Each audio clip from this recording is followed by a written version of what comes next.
కోట్లాది రూపాయలు, ఎన్ని కోట్ల రూపాయలు అనేది లెక్కలేదు ఇప్పటికొచ్చి, ఎన్ని వందల సాయాలు లెక్కలేదు.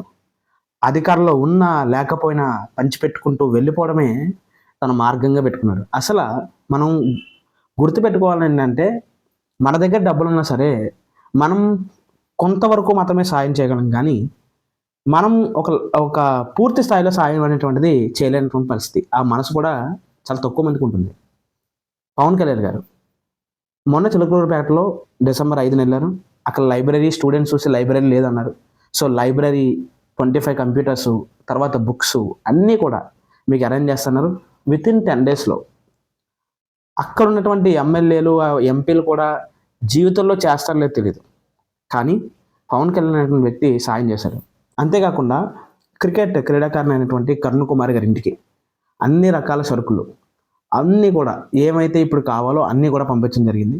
అంతేకాకుండా వాళ్ళకి ఇల్లు కూడా కట్టించడం అనేటువంటి జరుగుతుంది.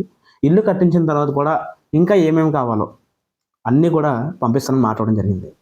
ఇది గుర్తుపెట్టుకోవాలని అంశం.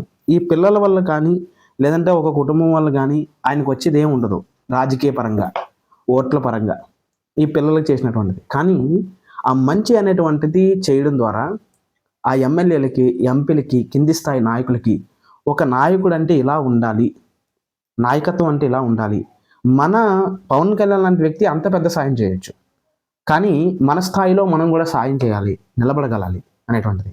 కాబట్టి ప్రతి ఒక్కరూ ముఖ్యంగా పవన్ కళ్యాణ్ గారిని ఫాలో అవడానికి ప్రధాన కారణం ఇదే. పవన్ కళ్యాణ్ గారిని ఫాలో అయ్యేటువంటి ప్రతి ఒక్కరు నేర్చుకోవాల్సింది కూడా అతని యొక్క భావజాలం, అతని యొక్క సిద్ధాంతాలు, అతని యొక్క వే ఆఫ్ పొలిటికల్ వే ఏదైతే ఉందో దాన్ని మనం ఎంచుకోగలిగితే మనం కూడా మన స్థాయిలో పవన్ కళ్యాణ్ గారు నిలబడవచ్చు. లేని పక్షంలో మిగతా నాయకుల్లాగే, మిగతా కార్యకర్తల్లాగే స్వార్థంతో పరుగులు పెడితే ఎప్పటికీ లాభం జరిగేది కాదు. కాబట్టి పవన్ కళ్యాణ్ గారు ఇలాగే ముందుకెళ్ళాలి, ఇలాంటి అనేక సాయాలు చేయాలి. ఆ సాయం చేయడానికి భగవంతుడు ఎప్పుడు మీకు తోడుగా ఉండాలని మనస్ఫూర్తిగా కోరుకుంటున్నాను.